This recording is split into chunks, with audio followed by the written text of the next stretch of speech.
What's up, Texas wrestling fans, and welcome to Brutally Honest. I'm your host, the hashtag Certified Mark J. Williams, here with my co-host, as always. What are we doing? We're doing Brutally Honest. But what? No. We do this? Yes, we still do this. We have. It's been like a year. I know. It's been a while. But that's the thing. Lucha Brutal is back in full form with Return of the King. This was an amazing night, an amazing action-packed show with an ending that I think I'd have to say the Lucha Brutal fans were all about. But real quick, introduce yourself, man. Yeah, the voice of Texas wrestling fans, Kyle Smith. Hey, that's weird. Haven't done it in a while. Yeah, I know, right? It's a little weird.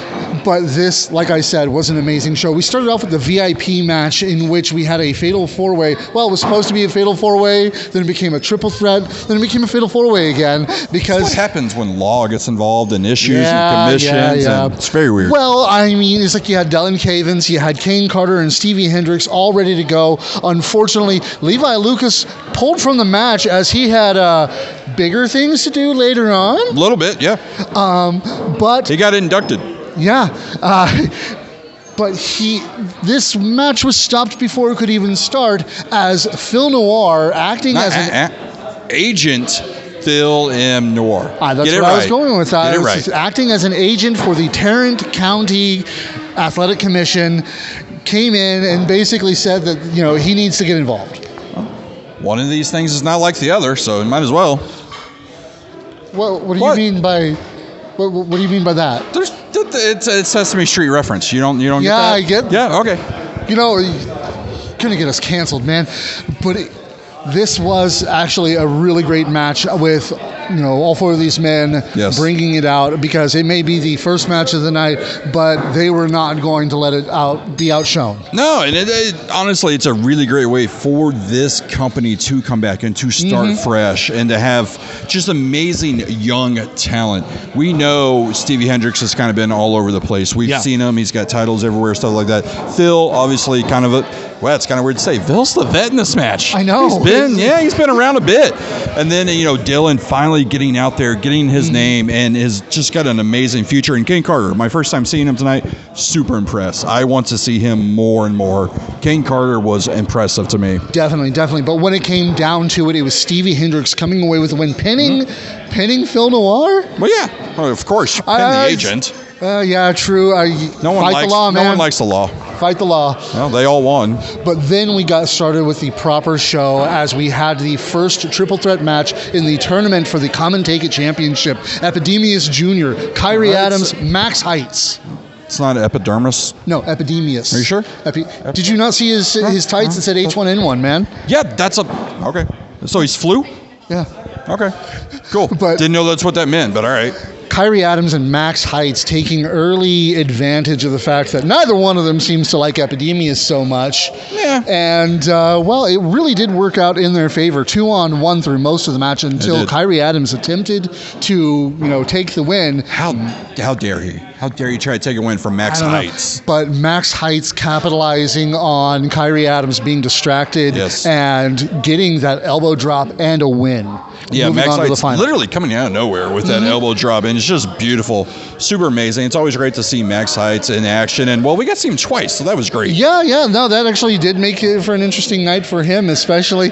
But moving on to the next match. Keep your focus, sir.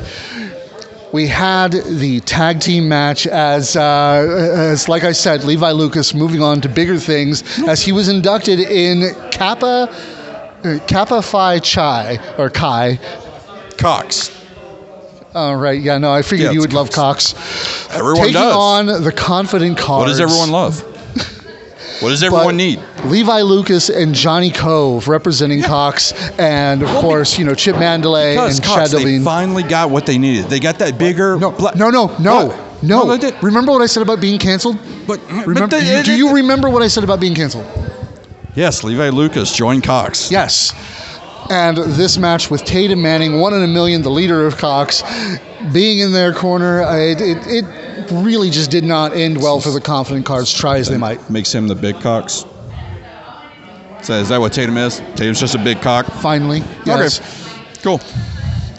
But yeah, taking on Covenant Cards, and well, numbers game did play into their advantage. Mm-hmm. And eventually it was Cox coming out on top. And as always, squirting out that victory, right? Yeah.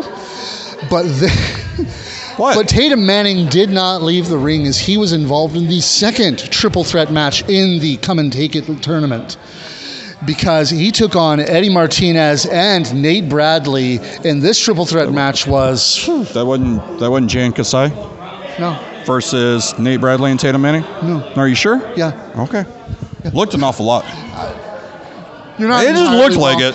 But 1 in a million, trying his best, trying every trick he knows, and we know how many tricks he knows.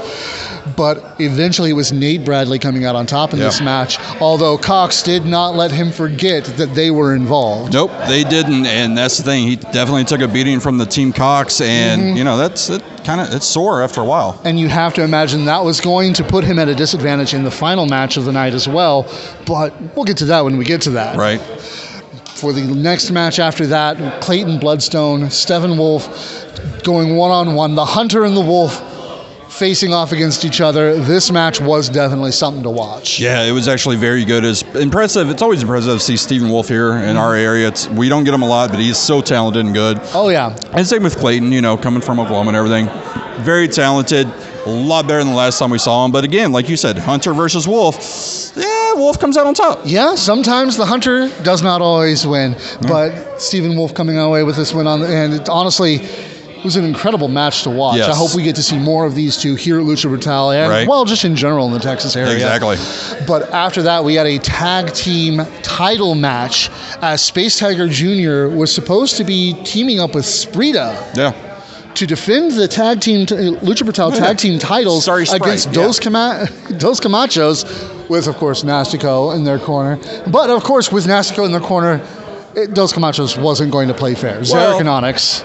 You know, we saw Dos Camachos and Nesco come out. Nesco had that beautiful title. He already had the tag title. So, I mean, possession's 9/10. Dos Camachos they should be tag champs, right? Well, don't forget the last time we saw members of two different teams win that belt. Yeah, that's true. That was great. Sexy Life. I love Sexy Life. You know, neither member of that team. Or no, Tommy's still around, sir. The Tommy Becker is still around. Yeah, it was Tommy, not Ryan. Live entertainment, folks. But this match, I honestly, try as they might. Zeke Rose and coming Space out Tiger. to help out Space Tiger.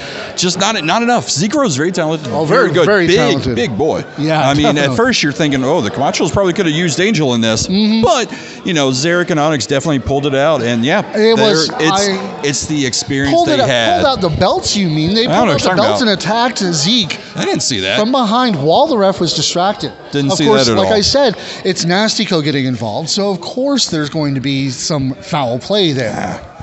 Nastico's smart. Remember, best manager around. He knows what he's doing. The good one's retired, so he is the best one now. But he's still the best. I don't know. I hear tell there's one up north that's coming to take the best manager title. I guess we'll see. It's looks like snow to me. Yeah. But then we had another title match. Just the Great State Championship match went on. Chris Cruz defending against Tyann, and this one was a little different than the last time we saw these two match up. Yeah, it was. I personally, I enjoy Chris Cruz's new attitude. As a fellow member who works on the medical field, it's definitely well deserved. While we help people, we also hate people. So I get it. Maybe I can understand that. Yeah, I get it. But this matchup between these two was hard fought. Yes, Tyann not giving an inch of ground. And honestly, even when she was down and possibly out, she got back up into the ring and fought on. But unfortunately, Chris Cruz grabbing the rope on that pin at the end. Again, you're seeing a lot of things I did not see. I didn't see him grab the rope. It was right in front of you. It was balance. He didn't grab it. He balanced himself and then let go. It was all balance. You're not supposed to do that regardless. Well, it's against the rules. Maybe the ref should have looked at it. Maybe Carl needs to get his eyes checked. But Chris Cruz retaining the Great State Championship. Then we had the ladies fighting one-on-one as Danny B from Oklahoma took on Lady Bird Monroe from here in Texas. Yeah. And, it was very obvious from the get-go who the fans were behind. Well, who are the fans, Brian? And let's be honest, it's who's going to win? It's Texas versus Oklahoma. Who wins? It's like I've always said, Oklahoma is just Texas's attic. It's infested with rats and I guess bees as well. Yeah, apparently. A lot of bees in Oklahoma. But these two ladies went all out, and it was an incredible matchup between the two. Lady Bird is still very new in the ring. Danny being trained by who she's been trained by. Right. This was a matchup that, we didn't know what to expect, but we got more than we expected out of it. Yeah, it wasn't all that bad. And obviously, like I said, Texas getting the win. So, hey, perfect. Definitely all for that. And then, of course, that takes us to the main event of the night, the Come and Take It Championship match, the finals of the tournament, as Nate Bradley and Max Heights went one-on-one. And oh my, what a fight. This is the definition of what Lucha Brutal is. Exactly. Max Heights, Nate Bradley going after the Come and Take It title. This is Lucha Brutal, and that is exactly what you're going to see at every show is matches like that. These two took it to, forgive the pun, new heights of just incredible athleticism and basically lucha. Yes, exactly. It was amazing. The technicality, the heights, the speed, the air, everything these men did. Like I said, this is what Lucha Brutal is all about, and this match was amazing. Definitely match of the night. I agree completely. Nate Bradley coming out on top, the new Come and Take It champion. And that's the thing. Yes, he won the match, but he didn't necessarily pin or make Max Heights tap out. That is entirely possible. Max Heights might have an argument for a rematch for this championship. For sure. With, there must be a pin or submission. I don't know. We'll leave that up to management. You can't forget, because we saw it earlier in the tag match, Chad has that he can cash in whenever he wants.